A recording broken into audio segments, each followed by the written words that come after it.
২ বছর আগের একটা পুরীর ট্রিপের কিছু ভিডিও আজ আপনাদের সঙ্গে শেয়ার করছি। তখন আসলে ভ্লগিং করতাম না।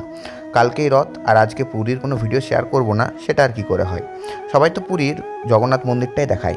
আমি না হয় আশেপাশের একটু সিনগুলো দেখাই। আশেপাশে অনেক মন্দির আছে জানেন তো পুরীতে দেখার মতো। প্রথমেই বলি এই চিড়িয়াখানাটার কথা। এই চিড়িয়াখানাটা আমার বেশ ভালো লেগেছিল। প্রথমেই আমরা সকালবেলাতেই এই চিড়িয়াখানার উদ্দেশ্যে রওনা হয়েছিলাম। কি সুন্দর নিচের টানেলের মতো ছিল এই পুরো চিড়িয়াখানাটা। পুরোটা ঘুরেছিলাম, পুরোটা এক্সপ্লোর করেছিলাম। আমার খুব ভালো লেগেছিল। সেখান থেকে আমরা রওনা দিয়েছিলাম কোণারকের বিখ্যাত সূর্য মন্দিরের উদ্দেশ্যে। ত্রয়োদশ শতাব্দীতে নির্মিত বিশ্বের এই ঐতিহ্যবাহী স্থাপনটি সূর্যদেবের রথের আকৃতিতে তৈরি, যা উড়িষ্যার স্থাপত্যকলার একটা অন্যতম শ্রেষ্ঠ নিদর্শন।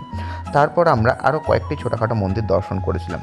তার মধ্যে এই বৌদ্ধ মন্দিরটি আমার বেশ ভালো লেগেছিল। তারপর আমরা গেছিলাম দুপুরে কিছু খাওয়া দাওয়া করতে। খাওয়া দাওয়ার পর একটু বিশ্রাম তো চাই। তারপর আমরা আবার উদ্দেশ্য করে বেরিয়ে পড়লাম উদয়গিরি এবং খণ্ডগিরির উদ্দেশ্যে।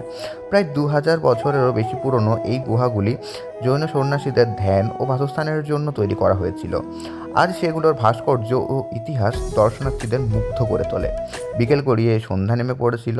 দিনের শেষে ঘোরাঘুরির পর একটু ঠান্ডা ঢেউ আর ঠান্ডা ঠান্ডা বাতাস খেতে চলে এলাম এই সমুদ্র সৈকতে।